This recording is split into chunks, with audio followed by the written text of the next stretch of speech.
உதயநிதி அவர்கள் வந்து இதுக்கு முன்னாடிலாம் வந்துட்டு சட்டசபைக்கு வரும்போது இல்லாத வரவேற்பு. ஐயோ கைப்புள்ள அருவாளோட கிளம்பிட்டானே, இன்னைக்கு எத்தனை தலை ஊர்ல போதோ தெரியலையே. மீ எஸ் இட்ஸ் யூ அப்படின்ற மாதிரி அவர் ஒண்ணுமே புரியல. ஒரு அண்ணன் திட்டம் இது வந்து எப்போ வரும் நிறைய பேர் கேட்டு இருந்தாங்க சார். தாய்மாமன் தங்க மோதிரம் திட்டம், அரசு மருத்துவமனையில் பிறக்கக்கூடிய எல்லா குழந்தைங்களுக்குமே இது வந்து அப்ளிகபிளா இருக்கும். 2,26,740 கோடி வந்து இந்த வருஷத்துக்கான பட்ஜெட் சார். உதயநிதி ஸ்டாலின் அவர்கள் சொல்றாரு, இல்லை வந்து எடப்பாடி சொல்றாங்க, பேரை மாத்திட்டாங்க, அவ்வளவுதாங்க. இதுல புதுசாலாம் ஒன்றும் இல்லை, அவங்க மார்க் தராங்க சார். ஜீரோ. நான் 0 மார்க் தரேன், இது வேஸ்ட். மக்களுக்கு ஒரு பயனளிக்கக்கூடிய ஒரு பட்ஜெட்டுங்கிறது ரொம்ப முக்கியமான ஒரு விஷயம். இத்தனை 1000 கோடி பணத்தை வந்துட்டு மக்களுக்கு பயன்படுத்த போறோம்னு சொல்லுவாங்க. இந்த டோட்டல் வேஸ்ட்னு சொல்ற அளவுக்கு இவருடைய அரசியல் ஞானம் எப்படி இருக்குது பாருங்க.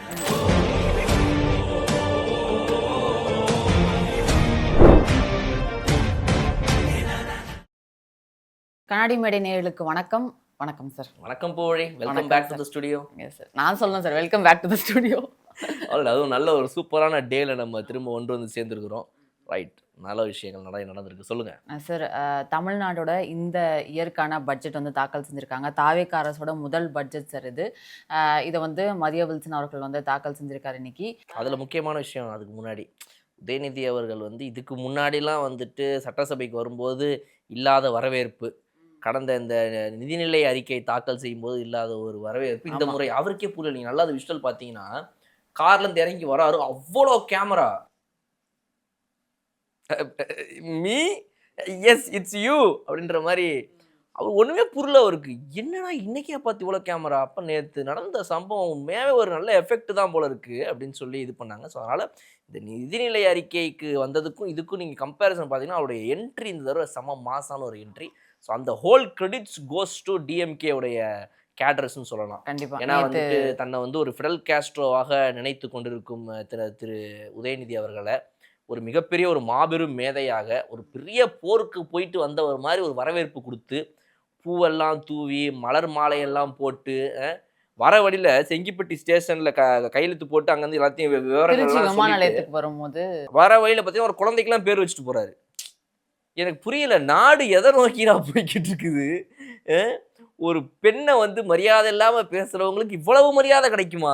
இப்போ நம்மளும் நிறைய பண்ணலாம் போல இருக்கு. இந்த நாட்டில் பெரிய ஆள் ஆகணும்னா பொம்பளைங்களை பற்றிலாம் தப்பாக அவதூறாக காதில் கேட்காத மாதிரிலாம் பேசிட்டோம்னா நம்மளுக்கும் ஆள மரியாதைலாம் கிடைக்கும் போலையே அப்படின்னு சொல்லி ஒரு இதை வந்து தவறான முன்னுதாரணமா இன்னைக்கு வந்து உள்ள நுழைஞ்சிருக்கிறார் சட்டசபைக்குள்ள.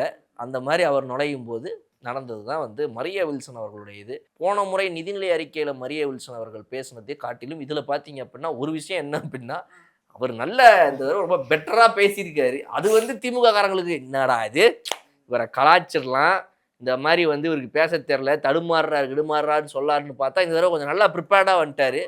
ஒரு முதல் முறை இதுக்கும் வித்தியாசம் தெரிஞ்சிருச்சே, சரி ரைட் அப்படின்ட்டு அது ஒரு வருத்தம் வேற திமுக காரங்களுக்கு. வருத்தம் மேலே வருத்தம், தினம் அது ஒன்று. ரைட், சொல்லுவோம் எப்படி என்ன. நல்லாவே இன்னைக்கு தமிழ் பேசினாரு சார். ஃபர்ஸ்ட் நம்ம என்ன பார்க்கலாம்னா பூழி, அதாவது எந்தெந்த விஷயங்கள்லாம் வந்து இவங்களுடைய இந்த ஆட்சி காலத்தில் இப்போ கொடுத்துருக்கிற இந்த பட்ஜெட்டில் முதல் முறையாக இவங்க உள்ள கொண்டு வந்திருக்கிறாங்க. ஒரு மேஜரான ஒரு விஷயமா இது உள்ள வந்திருக்கு அப்படின்ற அந்த ஒரு நியூ இன்ட்ரோடக்ஷன்ஸை நம்ம வந்து ஃபர்ஸ்ட் பார்ப்போம். ஸ்கீம்ஸ் அப்படின்னு எடுத்துட்டோம்னா வந்து அண்ணன் திட்டம் இது வந்து எப்போ வரும் நிறைய பேர் கேட்டு இருந்தாங்க சார். என்ன அண்ணன் திட்டம்னா, தகுதி வாய்ந்த பெண்களுக்கு வந்து அவங்க திருமணத்துக்காக தாய் வீட்டிலேருந்து போகிற திட்டமாக வந்து 8 கிராம் கோல்டு ப்ளஸ் ஒரு பட்டுப்புடவை, இது வந்து தகுதி வாய்ந்த பெண்களுக்கு தர்றதா வந்து மேனிஃபெஸ்டோவில் சொல்லியிருந்தாங்க. அதே மாதிரி அதுக்கு வந்து 812 கோடி வந்து ஒதுக்கியிருக்காங்க சார். இது நிறைய பேர் கேட்டுட்டு இருந்தாங்க, இவ்வளோ பெண்கள் இருக்காங்க, வருஷத்துக்கு இவ்வளோ கல்யாணம் நடக்கும், எத்தனை பேருக்கு இந்த மாதிரி தர முடியும், பட்ஜெட்டே இவ்வளோ கம்மியாக ஒதுக்கியிருக்கீங்கன்னு கேட்டாங்க. தகுதி வாய்ந்த பெண்களுக்கு எல்லா திட்டங்களுக்கும் டேர்ம்ஸ் அண்ட் கண்டிஷன்ஸ்னு ஒன்று இருக்கும். அண்ட் அதை வந்து மேனிஃபெஸ்டோலேயும் சொல்லியிருந்தாங்க. ஆமாம், மேனிஃபெஸ்டோ கிடையாது, மேனிஃபெஸ்டோலேயே வந்து அவங்க இந்த மாதிரி 5 லட்சத்துக்கு கீழே வந்துட்டு இன்கம் வாங்குற அந்த ஃபேமிலியில் இருக்கிற அந்த ஹவுஸ் ஹோல்டில் இருக்கிற பெண்களுக்கான திருமணத்துக்கு தான் இந்த ஸ்கீம் அவைலபிள் அப்படின்னு சொல்லி அப்பவே சொல்லிட்டாங்க. ஆமாம், இதுக்கு வந்து 812 கோடி ஒதுக்கியிருக்காங்க சார். இது அடுத்து வந்து தாய்மாமன் தங்க மோதிரம் திட்டம். இந்த திட்டம் வந்து இதுக்கு முன்னாடி விஜய் அவர்களோட பிறந்தநாள் அன்னைக்கே வந்து ஸ்டார்ட் பண்ணாங்க. பட் ஆனால் இது அஃபிஷியலாக செப்டம்பர் 15க்கு அப்புறம் தான், அண்ணா அவர்களோட பிறந்தநாளுக்கு அப்புறம் தான் வந்து ஸ்டார்ட் ஆகும். அரசு மருத்துவமனையில் பிறக்கக்கூடிய எல்லா குழந்தைங்களுக்குமே இது வந்து அப்ளிகபிளாக இருக்கும். என்ன அப்படின்னா அரசு மருத்துவமனையில் வந்து அங்கே இருக்கிற இதை வந்து கொஞ்சம் பூஸ்ட் பண்ணணும் அப்படிங்கிறதுக்காக இந்த திட்டம் கொண்டு வந்திருக்காங்க அப்படின்னு கூட சொன்னாங்க. இதுக்கு வந்து 560 கோடி வந்து ஒதுக்கியிருக்காங்க சார் இந்த திட்டத்துக்கு. நோட்டபிளான விஷயங்கள் என்னென்ன அப்படின்னு பார்த்தோம்னா, ட்ரக் ஃப்ரீ தமிழ்நாடு அப்படிங்கிற விஷயம், நம்ம இதுக்கு முன்னாடி பார்த்த போதையில்லா தமிழ்நாடு உருவாக்கணும் அப்படிங்கிறதா முதல் நோக்கம் அப்படின்னு சொன்னாங்க. இதுக்காக வந்து பள்ளிகளில் மாணவர்கள் அது மட்டும் இல்லாமல் ஆசிரியர்களுக்கான ஒரு புது செயலி, இந்த செயலி கொண்டு வர்றதுக்கு கிட்டத்தட்ட 7 கோடி ஒதுக்கியிருக்காங்க சார். இது இந்த செயலி மூலமாக நீங்கள் என்ன பண்ணலாம் அப்படின்னு பார்த்தீங்கன்னா, மாணவர்களாக இருக்கலாம், இல்லை வந்துட்டு பள்ளி ஆசிரியர்களாக இருக்கலாம். அவங்க வந்து இந்த கவர்மெண்ட் ஸ்கூலில் இந்த இடத்துல உள்ள படிக்கிற மாணவர்களோ, இல்லை வந்துட்டு அந்த மாணவர்கள் இல்லாமல் அவங்கள இன்ஃப்ளூயன்ஸ் பண்ணுற வகையில் நம்மளுடைய ஸ்கூலை சுற்றி பக்கத்தில் இங்கே அங்கேன்னு எங்கேயாவது போதைப் பொருளுடைய புழக்கம் இருக்குது அப்படிங்கிறத நீங்கள் தெரிஞ்சுக்கிட்டீங்க அப்படின்னா, அனானிமஸாக நீங்கள் யார் என்னங்கிற ஒரு டேட்டாவை கொடுக்காம, நீங்கள் பார்த்த விஷயங்களை வச்சு மட்டுமே அதில் இருக்கக்கூடிய இதெல்லாம் நீங்கள் கொடுத்தீங்க அப்படின்னா, அதை வச்சு நடவடிக்கை எடுக்கப்படும் அப்படின்றதுக்காக வந்துட்டு இந்த செயலி வந்து உருவாக்கப்பட்டிருக்குது. ஸோ வந்துட்டு இது ஒரு நல்ல முன்னெடுப்பு. இதுக்காக ஒரு அமௌண்ட்டை நீங்கள் செலவு பண்ணி ஒரு இதை கொண்டு வர்றதுங்கிறது வந்து ஒரு நல்ல டார்கெட்டு. இப்போ ஒரு மாணவர்கள் அவங்களுடைய வாழ்க்கையில் எதெல்லாம் அவங்களுக்கு தடையாக இருக்குது. பெண் பிள்ளைகளுக்கு பார்த்தீங்க அப்படின்னா பள்ளிக்கு படிக்க போகிறதே ஒரு தடையாக இருக்குது. இடைநிற்றல் நிறைய இருக்குது. அதை பற்றியுமே வந்து சில இதெல்லாம் அவங்க கான்சன்ட்ரேட் பண்ணியிருக்கிறாங்க.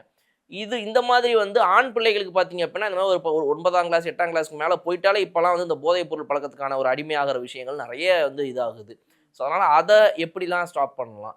ஸோ அப்போ அதுக்கான இனிஷியேட்டிவ்ஸ், அதில் நம்மளுடைய ரெவென்யூவை எப்படியெல்லாம் நம்ம வந்துட்டு கொண்டு போய் சேர்க்க முடியும்?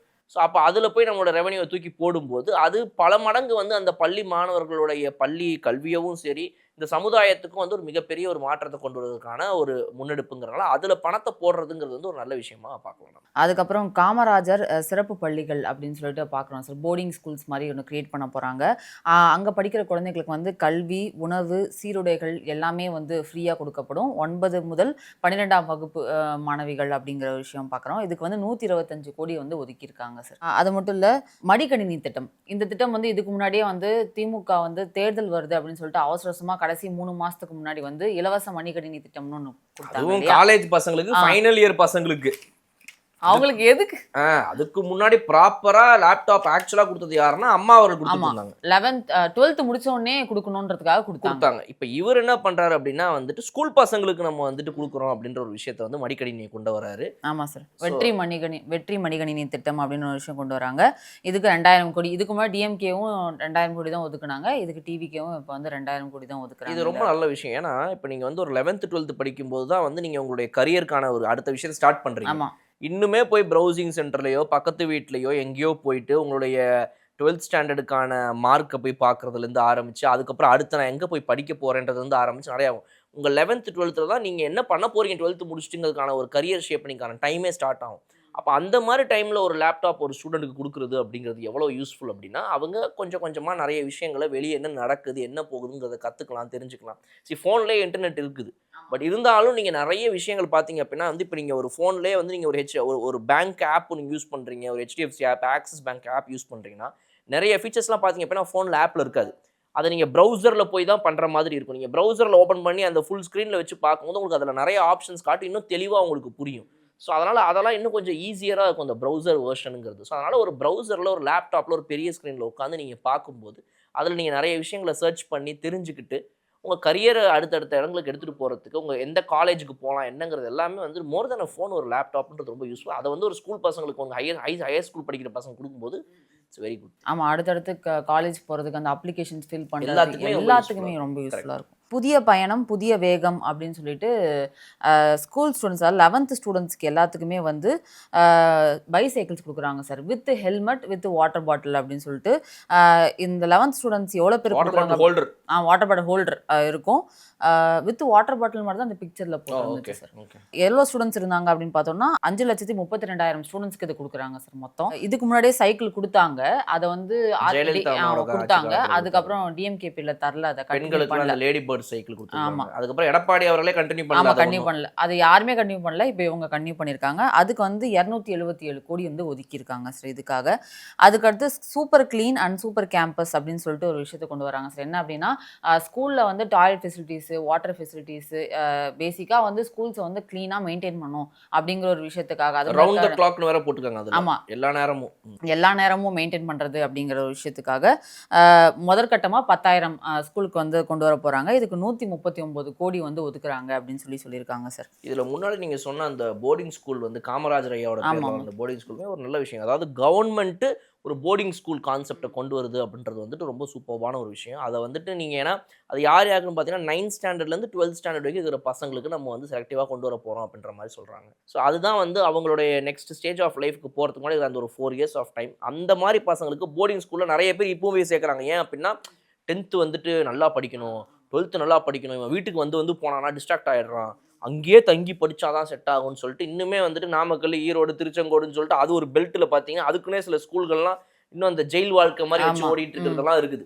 அதை விட்டிங்கன்னா ஊட்டி போர்டிங் ஸ்கூல் மாதிரி வந்து ரொம்ப பெரிய பணக்கார வீட்டு பசங்களுக்கு இது எல்லாமே பார்த்தீங்க அப்படின்னா அந்த போர்டிங் ஸ்கூல் எல்லாமே வந்து ரொம்ப எக்ஸ்பென்சிவ் தான். அது நீங்கள் ஊட்டி போர்டிங் ஸ்கூல் அளவுக்கு இல்லைனாலுமே கூட கிட்டத்தட்ட அதுக்கு ஈக்குவலானது தான் இந்த நாமக்கல், திருச்செங்கோடு இதில் இருக்கக்கூடிய இந்த போர்டிங் ஸ்கூல்ஸுமே கூட. ஸோ அதனால் ஒரு கவர்மெண்ட் வந்து ஒரு போர்டிங் ஸ்கூல் விஷயத்தை கொண்டு வந்து இது நடத்துறது அப்படின்றது வந்துட்டு ரொம்ப அற்புதமான ஒரு விஷயம். அதுவுமே வாழ்த்துக்கள் சொல்கிறோம். அண்ட் அதில் ரொம்ப முக்கியமான விஷயம் என்ன அப்படின்னா அது வந்துட்டு செலக்டிவ் ஸ்டூடெண்ட்ஸ் எடுத்து அவங்களுக்கு இலவசமான அந்த போர்டிங் உங்களுக்கு இலவசம், சாப்பாடு இலவசம், எல்லாமே உங்களுக்கு எஜுகேஷன்லேருந்து எல்லாமே வந்து உங்களுக்கு விலை இல்லாத ஒரு இதுதான் வந்து கொடுக்க போகிறாங்கன்னு சொல்லும்போது ஸோ நீங்கள் வந்து நான் சொல்கிற மாதிரி ஒரு பணக்கார வீட்டு பசங்க பண்ணுற அந்த போர்டிங் ஸ்கூல் எக்ஸ்பீரியன்ஸு அப்படின்றதுலேருந்து ஆரம்பித்து அந்த கான்சென்ட்ரேஷன் ஃபோக்கஸ் ஆன் ஸ்டடீஸ் நீ அங்கேயே தங்கேருந்து படிக்கிறன்ற அந்த எல்லா விஷயமும் இனிமேல் வந்து ஒரு சாதாரண எளிய வீட்டு பிள்ளைக்கும் கிடைக்குங்கிறது வந்து ஒரு நல்ல விஷயம். சரி, இன்னொன்று தாய் கேர் அப்படிங்கிற ஒரு விஷயத்தை வந்து அறிமுகம் பண்ணியிருக்காங்க சார். என்ன அப்படின்னா கருவுற்ற பெண்களுக்கான சேவை மற்றும் உதவி மையங்கள் மாநிலம் முழுவதும் அமைக்கப்படும். மகப்பேறு நாள் நெருங்கும் வேளையில் தங்கியிருந்து பயன்பெறலாம். கட்டணமில்லாமல் உணவு மற்றும் மருத்துவ உதவிகள், தொடர் மருத்துவ கண்காணிப்பு உள்ளிட்ட சேவைகள் வந்து இது இந்த மையங்களில் பெறலாம் அப்படின்ற மாதிரி சொல்கிறாங்க. அதுக்கு பேர் வந்து தாய் கேர். இதுக்கு மொத்தம் 23 கோடி நிதி ஒதுக்கியிருக்காங்க சார். ஸோ இது என்ன மாதிரி இருக்கும் அப்படின்னா வந்து கிட்டத்தட்ட வந்து ஒரு இப்போ ஒரு சின்ன இந்த மாதிரி ஒரு ரூம் இருக்குன்னு வச்சுக்கோங்களேன், அந்த மாதிரி இருக்கலாம் இது மேபி நான் நினைக்கிறேன். எத்தனை பேர் அட் அ டைமில் அதில் இருக்க முடியும் என்னங்கிறது நமக்கு தெரியல. ஸோ இது வந்து உங்களுக்கு ஒரு ஹாஸ்பிட்டல் மாதிரி கிடையாது, பட் ஆனால் வந்து ஒரு டே கேர் மாதிரி நீங்கள் எப்படி ஒரு குழந்தைங்களாம் எப்படி டே கேர் மாதிரி விட்டுட்டு போகிறோமோ அந்த மாதிரி வந்து ஒரு நிறைய பிரசவத்தில் இருக்கக்கூடிய அந்த பெண்களுக்கான நீங்கள் பார்த்தீங்க அப்படின்னா வந்து டியூரிங் ப்ரெக்னென்சி அவங்களுக்கான அந்த ஒரு நல்ல கண்டிஷன்ஸு எல்லாமே வந்து அவங்க தங்கியிருக்கிற வீட்டில் இல்லாமல் இருக்கலாம், அந்த சூழ்நிலைகள் இல்லாமல் இருக்கலாம். இப்போ நீங்கள் திடீர்னு ஒரு ப்ரெக்னென்ட் உமனாகவே இருக்கிறாங்க, அவங்க வீட்டிலேருந்து யாரோ ஒருத்தவங்களை அவங்களை நவுத்திட்டாங்க, தள்ளி விட்டாங்கன்னு வச்சுக்கோங்களேன், அவங்க எங்கே போய் இருப்பாங்கன்றதை தாண்டி முக்கியமான நேரங்களில் அவங்களுக்கான அந்த கேரை யார் கொடுப்பாங்கன்றதை ஆரம்பிச்சு நிறைய விஷயங்கள் இருக்குது. ஸோ அப்போ நீங்கள் வந்து ஒரு ஹஸ்பண்டு வீட்டை விட்டு வேலைக்கு போகிறார், எல்லாமே போகிறாங்க, தனியாக இருக்கிறாங்க அந்த லேடி அப்படின்னா அப்புறம் அவங்க நீங்கள் காலையில் விட்டுட்டு ஈவினிங் கூட கூப்பிட்டு போகலாம், அந்த மாதிரி இருக்கலாம். ஸோ இது எல்லாத்துலேயுமே நீங்கள் பார்த்தீங்கன்னா அது வந்து யூஸ்ஃபுல்லான ஒரு இடம். அண்ட் அதில் வந்து நீங்கள் பார்த்தீங்கன்னா இந்த தாய் கேரில் வந்து முக்கியமான விஷயம் வந்து இது ஒரு மையம், ஒரு மையங்களாக இது ஸ்டார்ட் பண்ணுறதுங்கிறதுல வந்து ஒரு என்னென்ன இருக்குன்னா ஹெல்த் கேர் ஃபெசிலிட்டிஸ் இருக்குன்றது அவங்க சொல்லிட்டாங்க. ஆமாம், அதாவது வந்து உங்களுக்கு பேசிக் ஹெல்த் கேர் இருக்கும், இது ஹாஸ்பிட்டல் மாதிரி உங்களுக்கு எல்லாமே இருக்காது. பண்ணுறது, அந்த டயபெட்டிக்ஸ் செக் பண்ணுறது, அந்த மாதிரி வைட்டல்ஸ் உங்களுக்கு பார்ப்பாங்க. உங்களுக்கு ஏதாவது வந்து இப்போ நீங்கள் டயர்டாக இருக்கிறீங்க, சோர்வாகிறீங்கன்னா அதுக்கு வந்து உங்களுக்கு வந்து ட்ரிப்ஸ் எடுத்துறது, இந்த மாதிரி நர்ஸ்க்கு தேவையான ஒரு ஒர்க்லாம் என்ன பண்ண முடியுமோ அந்த மாதிரி ஒரு நர்ஸை வச்சு பார்க்குற மாதிரி தான் இது இருக்கும் அப்படின்றதான் என்னுடைய அண்டர்ஸ்டாண்டிங். ஸோ இது வந்து நீங்கள் ஒரு ஹாஸ்பிட்டல் அளவுக்கு இல்லைனாலும் ஒரு டே கேர் மாதிரி உங்களை பார்த்துக்கிறது ஒரு அது வந்து லாஸ்ட் ட்ரைமஸ்டரில் இருக்கலாம். ஏன்னா வந்து அவங்க என்ன சொல்கிறாங்கன்னா மகப்பேறு நெருங்கும் நாட்கள்னு போட்டிருக்காங்க. ஸோ வந்து உங்களுடைய லாஸ்ட் தேர்ட் ட்ரைமஸ்டரில் ஒரு 7வது 8வது மாதத்துக்கு மேலே ஆர் மேபி த 9th மந்த்லேருந்து இருக்கலாம்னு நினைக்கிறேன். தங்கி இருந்து பயன் பெறலாம்னு அந்த லாஸ்ட்ல மட்டும் சொல்லியிருக்காங்க. டேர்ம்ஸ் அண்ட் கண்டிஷன்ஸ் கரெக்டாக இன்னும் படிச்சோம்னா அது நல்லா புரியும். திருநெல்வேலி அப்படின்ற ஒரு விஷயம் சொல்லியிருக்காங்க. சரி, இதுக்கு முன்னாடி இருந்திருக்கு, இப்போ தோழி விடுதி அந்த மாதிரி நிறைய விஷயங்கள அவங்களையும் அக்கோமடேட் பண்ணியிருக்காங்க. இதை இன்னுமே வந்து 15 டிஸ்ட்ரிக்ஸில் வந்து எக்ஸ்டெண்ட் பண்ண போகிறாங்க. அதே மாதிரி 5 டிஸ்ட்ரிக்டில் வந்து அரண் தங்குமிடங்கள் அப்படிங்கிற ஒரு விஷயத்தையும் கொண்டு வர போகிறாங்க. ரூபாய் 50,000 வரை சுயதொழில் வங்கி கடன் மானியமும் கொடுக்கப்படும் அப்படின்ற மாதிரி சொல்லியிருக்காங்க சார். வரவேற்கத்தக்க வேண்டிய விஷயம். சார் இப்போ நம்ம அப்கிரேட்லாம் பார்க்கலாம் சார். என்னென்ன இதுக்கு முன்னாடி இந்த திட்டங்கள் இருந்திருக்கும், கொஞ்சம் அப்கிரேட் பண்ணியிருக்காங்க அப்படின்னு சொல்லலாம். நிறைய திட்டங்கள் அந்த மாதிரி இருந்திருக்கு. நான் நோட்டபிளான விஷயங்கள் மட்டும் ஸோ சொல்றேன் முக்கியமா சார். அது வந்து ஒரு என்ன மாதிரி இருந்திருக்கோ அதை விட இன்னும் எக்ஸ்ட்ராவான எலமெண்ட்ஸோட அது ஆமா. அப்கிரேட் பண்ணியிருக்காங்க. பேரும் மாத்திருக்காங்க. பேர் சேஞ்சா இருக்கலாம், அப்கிரேடா இருக்கலாம். அதுல அதுக்கு கொடுக்கப்பட்டிருக்கிற அமௌண்ட்டுங்கிறது இதுக்கு முன்னாடி என்ன கொடுக்கப்பட்டுச்சோ அதை விட இப்போ அதிகமா அதிகமா இருக்கலாம். கொடுக்குறாங்கன்னு சொல்லலாம். எனிவேஸ் சார் கலைஞர் உரிமை தொகை இது நாம வந்து கலைஞர் உரிமை தொகைன்னு இதுக்கு முன்னாடி இருந்துச்சு. இப்போ வந்து மகளிர் உரிமை தொகை இதுன்னு மாத்திருக்காங்க. இதுக்கான அமௌண்ட் அதே தான். 2500 எப்போ மாறுன்றது நிறைய பேர் கேள்வியா இருந்துச்சு. இந்த பட்ஜெட்ல அது வருமானு சொல்லப்பட்டுச்சு. நிதித்துறையில சீஃப் செக்ரட்டரி இருக்கக்கூடிய இன்னைக்கு பிரஸ் மீட்ல சொல்லியிருந்தாரு 2500 அப்படிங்கிறது இந்த வருஷத்துக்கு கிடையாது. அடுத்த வருஷம் இன்னும் 1.5 வருஷத்துக்கு மேல வருவாய் அதிகரிப்பை பொறுத்து தான் 2500 அப்படிங்கிறது மாறும் அப்படின்ற மாதிரி சொல்லியிருந்தாங்க சார். இதுக்கு வந்து 9818 crores வந்து இதுக்கு ஒதுக்கியிருக்காங்க சார் இந்த இதுக்கு. இதுக்கு முன்னாடி முதல்வர் காலை உணவு திட்டம்னு ஒரு விஷயம் இருந்துச்சு சார். இப்போ வந்து அதை வந்து பெருந்தலைவர் காமராஜர் காலை உணவு திட்டம்னு மாற்றிருந்தாங்க. நம்ம ஆல்ரெடி பார்த்துருக்கோம். இது வந்து இப்போ எக்ஸ்டெண்ட் பண்ணியிருக்காங்க. 6th to 8th இதை வந்து எக்ஸ்டெண்ட் பண்ணியிருக்காங்க. முன்ன வந்து 5th இருந்துச்சு. இப்போ வந்து 6th to 8th class ஸ்டூடெண்ட்ஸ்க்குலாம் increase பண்ணியிருக்காங்க. இதுக்கு வந்து 710 crores வந்து ஒதுக்கியிருக்காங்க சார். நான் முதல்வன் திட்டம் அப்படின்ற ஒன்று இருந்துச்சு சார். இப்போ வந்து திறன் தமிழ்நாடு திட்டம் அப்படிங்கிறது அது பேர் மாற்றிருக்காங்க. அது மூலிமா நிறைய பேருக்கு உதவித்தொகை தரதா இருக்கட்டும், பயிற்சி தரதா இருக்கட்டும், எல்லா விஷயத்தையும் வந்து சொல்லியிருக்காங்க. முதற்கட்டமாக வந்து இவி மின்சார வாகனங்கள்லாம் இருக்கும் இல்லையா சார், அதுக்கு வந்து மெக்கானிக்ஸாக இருக்காங்க இல்லையா, சரிபார்த்தல் அந்த விஷயத்துக்கு வந்து மெக்கானிக்ஸ் நிறைய பேர் இல்லை இதுக்கு முன்னாடி அப்படின்னு சொல்லிட்டு அதுக்கு தனியாக ஒரு உதயநிதி சும்மா தான் இருக்கிறது. அவரை கொடுத்தீங்க ஈவிலாம் அவரோட நாலேஜ் இருக்காது அவருக்கு. சரி ரைட்டு.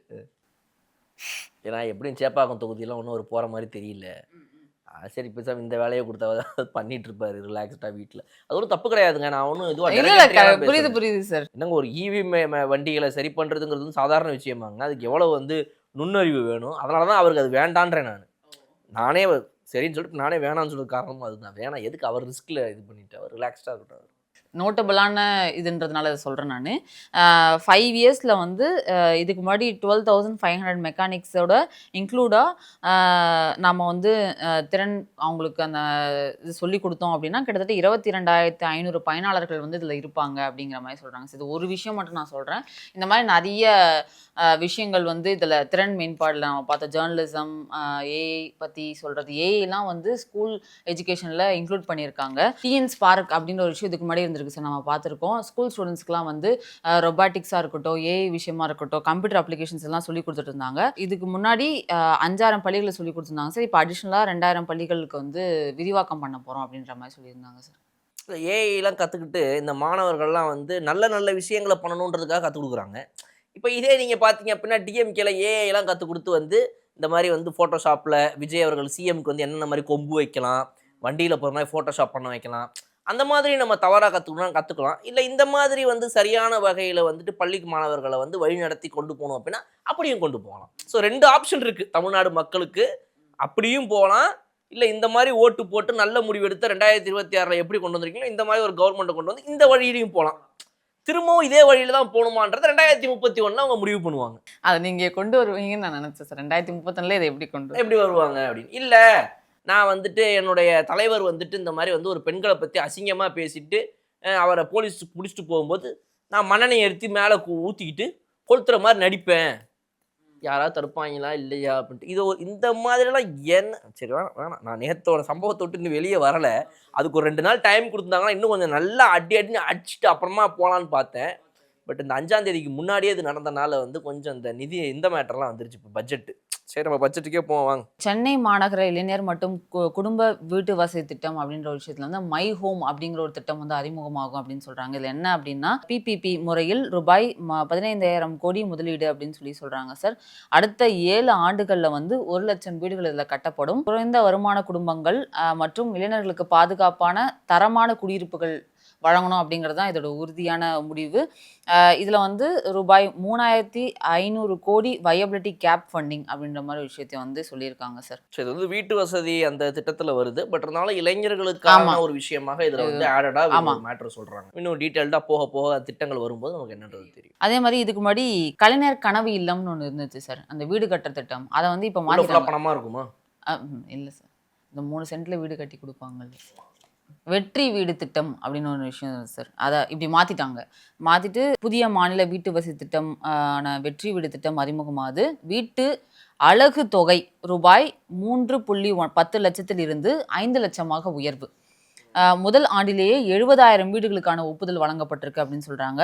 3,500 கோடி மதிப்பீட்டில் திட்டம் செயல்படுத்தப்படும் அப்படின்னு சொல்லிட்டு இதுக்கான இதை வந்து ஒதுக்கி இருக்காங்க சார். ஆரம்ப புள்ளியே வச்சு. ஆமா ஆமா. இதில் மக்கள் கெட்டு போகிறதுக்கு, உருப்படாம போகிறதுக்கு, அப்புறம் வந்து அந்த கெரோசினை ஊற்றி கொளுத்திக்கிறதுக்கு அந்த மாதிரிலாம் அந்த திட்டம் இல்லையா? அது இல்லை சார். ஓ சரி சரி ரைட். நான் திமுகவோட பட்ஜெட்டுன்னு நினச்சிட்டேன் நான். ஸோ இப்போ இதில் நிறைய பேருக்கு ஒரு டவுட் இருக்கும். நிறைய பேர் பேசுகிறதே வந்துட்டு இவர் சொல்கிறாரு பாருங்க, உதயநிதி ஸ்டாலின் அவர்கள் சொல்கிறாரு, இல்லை வந்து எடப்பாடி சொல்கிறாங்க, பேரை மாற்றிட்டாங்க அவ்வளோதாங்க, இதில் புதுசாலாம் ஒன்றும் இல்லை, அவங்க மார்க் தராங்க சார் இதுக்கு 0 அப்படி. 0 நான் 0 மார்க் தரேன், இது வேஸ்ட், டோட்டல் வேஸ்ட் அப்படின்ட்டு போகிறாரு. இது அதாவது மக்களுக்கு ஒரு பயனளிக்கக்கூடிய ஒரு பட்ஜெட்டுங்கிறது ரொம்ப முக்கியமான ஒரு விஷயம். இந்த வருடத்திற்கான ஒரு பட்ஜெட் தாக்குதல் நடக்குது. இத்தனை 1000 கோடி பணத்தை வந்துட்டு மக்களுக்கு பயன்படுத்த போகிறோம்னு சொல்லுவாங்க. இதை டோட்டல் வேஸ்ட்டுன்னு சொல்கிற அளவுக்கு இவருடைய அரசியல் ஞானம் எப்படி இருக்குது பாருங்களேன். உங்களுடைய அரசியல் எதிரியாக இருக்கலாம், இன்னைக்கு ஆளுங்கட்சி உங்களுக்கு பிடிக்காம இருக்கலாம், நீங்கள் அரசியல் ரீதியாக தாக்குதல் பண்ணிக்கங்க, ரைட், ஓகே. இந்த பட்ஜெட்டே ஒரு டோட்டல் வேஸ்ட்னு சொல்றாருன்னா, you just see what is his understanding about the political scenario. இவ்வளவுதான் இவருடைய அரசியல் புரிதல், இவ்வளவுதான் அப்படின்னு தான் எடுத்து இப்படி தான் எடுத்துக்கணும். என்னங்க எங்களை பார்த்து காப்பி அடிச்சாங்கன்னு சொன்னார், ரைட்டு, ஸ்டிக்கர்னு சொன்னார், ரைட்டு, ஓகே, அது வரைக்கும் உங்களை வந்துட்டு அக்செப்ட் பண்ணிக்கலாம், ஏதோ ஒன்று பேசிட்டு போறாரு பாவம் அப்படின்ட்டு. இது இந்த பட்ஜெட்டை நான் டோட்டல் வேஸ்ட்டாக பார்க்குறேன் அப்படின்றது வந்துட்டு உங்களுடைய விரக்தியை சொல்லுது. உங்களை இந்த அரசு வந்துட்டு அரசாளும் உரிமையை கொடுக்காம போயிட்டாங்களே இந்த மக்கள், மேண்டேட் கிடைக்காம போயிடுச்சு, வெறும் 59 தொகுதியில் ஜெயிச்சுட்டு உட்காந்துட்டு இருக்கிறீங்களேன்ற அந்த விரக்தியும், இன்னைக்கு விஜய் அவர்கள் ஜெயிச்சு இப்படி வருவாருன்னு நீங்கள் எதிர்பார்க்காத நேரத்தில் அவர் வந்துட்டாரேங்கிற அந்த ஒரு கடுப்பும் காழ்ப்புணர்ச்சியும் இந்த மாதிரி அவரை பேச வைக்குதுங்கிற மாதிரி தான் நான் இதை பார்க்குறேன். அண்ட் இவங்க சொல்கிற இந்த ஸ்டிக்கர் அரசு, ஸ்டிக்கர் மாடலு அப்படின்னா, இப்போ நான் என்ன கேட்குறேன், எல்லா மாடலுமே அப்படி பார்த்தா ஸ்டிக்கர் மாடல் தான். உங்கள் திராவிட மாடல்லேருந்து அம்மையார் ஜெயலலிதா அவர்களுடைய மாடல்ல இருந்து எடப்பாடி எல்லாமே ஸ்டிக்கர் தான் சொல்லணும். அப்போ ஏன் அப்படின்னா, there will be a beginning, there will be a start. அந்த ஸ்டார்ட்ல இருந்து அப்புறம் கொஞ்சம் கொஞ்சமா அவங்க அதை இன்னொருத்தவங்க வேற மாதிரி பண்ணுவாங்க, அதை இன்னொருத்தவங்க வேற மாதிரி பண்ணுவாங்க, அப்படிதானேங்க வரும். அதை ஒரேடியா நிறுத்திட்டாங்க, மக்கள்கிட்ட தான் செய்தி போறோம், எங்களுக்கு கொடுத்தது எப்படி நீங்க புடுவீங்கன்ற மாதிரி இவங்களே சொல்லுவாங்கல்ல. ஆமா, நாங்க கொண்டு வந்துட்டு இவங்க என்ன சொன்னாங்க, அறிக்கையை முதல்ல வந்துட்டு 10ஆம் தேதி எலெக்ஷன்ல வந்துட்டு ரிசல்ட் கடைசியா வந்து எல்லாமே ஆட்சி அமைச்சதுக்கு அப்புறமா என்ன சொன்னாங்க, இந்த மாதிரி வந்துட்டு நாங்கள் கொடுத்துக்கிட்டு இருக்க எந்த திட்டங்களும் நிறுத்தப்படக்கூடாது, நாங்கள் மக்களுக்கு 1000 ரூபாய் கொடுத்துட்டு இருக்கிறோம், 5000 ரூபாய் போயிட்டு இருக்குது, இது இது எதுவும் நிறுத்தப்படக்கூடாது என்பதை நாங்கள் இப்போதைய வந்து புதிய அரசிடம் நாங்கள் சொல்லிக் கொள்கிறோம்னு சொல்லிட்டு ஸ்டாலின் ட்வீட்லாம் போட்டார். அப்போ உங்களுக்கு இருக்கிற எந்த ஒரு பிளானையுமே நிறுத்தக்கூடாது. அப்போ நாங்கள் அதை கண்டினியூ பண்ணும்போது உங்களுடைய பேரில் நாங்கள் அதை கண்டினியூ பண்ணணுன்ற அவசியம் கிடையாதுன்னு சொல்லிட்டு நாங்கள் அதை பேரை மாற்றினா, நீங்கள் பேரை மாற்றி பண்ணுறாங்கப்பா, எல்லாம் நாங்கள் கொடுத்துட்டு போனது தான், நாங்கள் வச்சுட்டு போனது தான். சரி, இந்த ஹோம் கேர்னு இப்போ நீங்கள் படிச்சிங்க, தாய் கேர், அது இவங்க வச்சுட்டு போனதா? இல்லை. இப்போ இந்த சைக்கிளில் வந்துட்டு பாட்டிலு, அப்புறம் வந்துட்டு அப்புறம் அது என்னது, ஹெல்மெட்டு, இது இவங்க வச்சுட்டு போன திட்டமா? அப்புறம் வேற என்ன சொன்னீங்க? மடிக்கணினி சார் இவங்க கொடுத்தாங்களா? ஸ்கூல் பசங்க 11ஆம் கிளாஸ் 12ஆம் கிளாஸ் பசங்க இவங்க கொடுத்தாங்க? இல்லை சார், கொடுக்கல. அப்புறம் என்ன லட்சணத்தில் இது வந்து காப்பி பேஸ்ட் சும்மா பேசுறது? அதை திமுக காரன் வேணா லைக்கை போட்டு இந்த இன்ஸ்டால இந்த ரீஷேர் ஆப்ஷன் இருக்கு பாருங்க, அதை போட்டு எல்லாம் நம்ம கொண்டு வந்தது, நம்ம தலைவர் கொண்டு வந்தது தான் அப்படியே அப்படின்னு அவங்க மனசு திருப்திக்காக வேணா இவர் இப்படியே பேசிட்டு போவார். அதை இவங்களாம் உட்காந்து ரீட்வீட் பண்ணிட்டு உட்காந்துட்டு இருப்பாங்க, இந்த இன்டெலெக்சுவல் இடியட்ஸுங்க. இதுக்கு தான் இது உதவுமே தவிர எந்த வகையிலையும் 10 பைசா பிரயோஜனம் கிடையாது. அண்ட் இன்னொன்று, எதெல்லாம் வந்து இப்போ இவங்க ஏற்கனவே பேர் மாற்றி வச்சிருக்கிறாங்களோ, இப்போ நான் என்ன சொல்கிறேன், எப்படி பேர் மாற்றிருக்காங்க, அம்மா பேட்ரோலை பிங்க் பேட்ரோல் நீங்கள் மாற்றினீங்களே அந்த மாதிரியா? இல்லை, அதுக்கு பேர் என்னது? அம்மா பேட்ரோலை பிங்க் பேட்ரோல் மாற்றினதுக்கு பேர் என்னன்னு மட்டும் சொல்லுங்க. இப்போ ஸ்டிக்கர் மாடல். அப்புறம் அப்போ இது எல்லாருமே சொல்லிட்டே போகலாங்க. நான் என்ன சொல்கிறேன், நீதி கட்சி இருந்த காலத்துலேருந்து இந்த மக்களுக்கு வந்து இந்த பள்ளிக்கூட மாணவர்களுக்கு வந்து சாப்பாடு போடணுன்ற திட்டத்துடைய எண்ணம் அங்கேருந்து ஆரம்பிக்குது. அப்புறம் இந்த பள்ளி மாணவர்களை ஃபோக்கஸ் பண்ணி காமராஜர் அவர்களுடைய இதில் வருது. அடுத்து எம்ஜிஆர் அதை அப்கிரேட் பண்ணுறாரு, அடுத்து கலைஞர் அதை அப்கிரேட் பண்ணுறாரு, ஸ்டாலின் இன்னைக்கு வந்து பார்த்தீங்க அப்படின்னா காலை உணவு போடாம அப்படி இந்த மாதிரி மாறிட்டே தான் வருது. அப்போ இது அப்கிரேட் இல்லையா? அப்போ நீங்கள் பண்ணது அப்கிரேட் தானே, அது நீங்கள் பண்ணது ஸ்டிக்கர் மாடல் அரசுன்னு சொல்லலாமா? அப்போ எவ்ரிதிங் கெட்ஸ் அப்கிரேடட். மக்களுக்கு ஒரு திட்டம் இருக்குது, அதை அடுத்து வர அரசு, அடுத்து வர கட்சி அதை ஒன்று தூக்கி போட்டா, என்னடா அது நல்லா போயிட்டு இருந்தது நிறுத்துறாங்களேன்ற பேச்சு வரும். அவங்களே பண்ணாங்களே சார், அம்மா உணவகத்தை தூக்கி போட்டாங்க. அப்போ அந்த மாதிரி ஒரு இடத்துல அதை வந்து தொடரணுன்ற ஒரு எண்ணத்தோட நீங்க தொடரும் போது அதை வரவேற்கணும். ஸ்டிக்கர், உடனே ஸ்டிக்கரு, இது ஸ்டிக்கர், நீங்க உங்க திருப்திக்கு வேணா பேசிக்கலாங்க. ஊபி சிங்கை வந்துட்டு சந்தோஷமா ரீபோஸ்ட் பண்றதுக்காக நீங்க பேசுறாங்க. But this is how everywhere it functions. அதாவது ஒரு அரசு இந்த மாதிரி ஒரு 5 ஸ்கீம் கொண்டு வந்திருக்குது அப்படின்னா அது நல்ல ஸ்கீமா இருக்கும் பட்சத்தில் அந்த ஸ்கீமை அடுத்த 5 வருஷத்துக்கு வேற ஒரு கட்சி வருதுன்னா அவங்க அந்த 5 ஸ்கீமு அதில் வேற என்னெல்லாம் பெட்டர் பண்ணலாம். லைஃப் கெட்ஸ் பெட்டருங்க. நீங்கள் நாளைக்கு நீங்கள் ஒரு வீட்டில் இருக்கிறீங்க, அந்த வீட்டிலேருந்து வந்து அப்புறம் இன்னொரு பெரிய வீட்டுக்கு போகிறீங்க, அப்புறம் ஒரு சொந்த வீடு வாங்கி போகிறீங்க, அப்புறம் அந்த சொந்த வீட்டில் ஒரு கார் நிப்பாட்டுறீங்க. வாழ்க்கை முன்னேறிட்டு தானே போகுது. உங்கள் அப்பா கடைசிக்கு சொல்லிட்டே இருப்பாரா, நான் போட்ட பிச்சையில் வாழ்ந்துக்கிட்டு இருக்கா இன்னைக்கு, ஒவ்வொன்றுமோ காரு வாங்கிட்டாலாம், இவன் என்னமோ இது பண்ணுறா அது பண்ணுறான், எல்லாம் நான் பண்ணது இப்படி சொல்லிட்டே இருந்தால் நல்லா இருக்குமாங்க?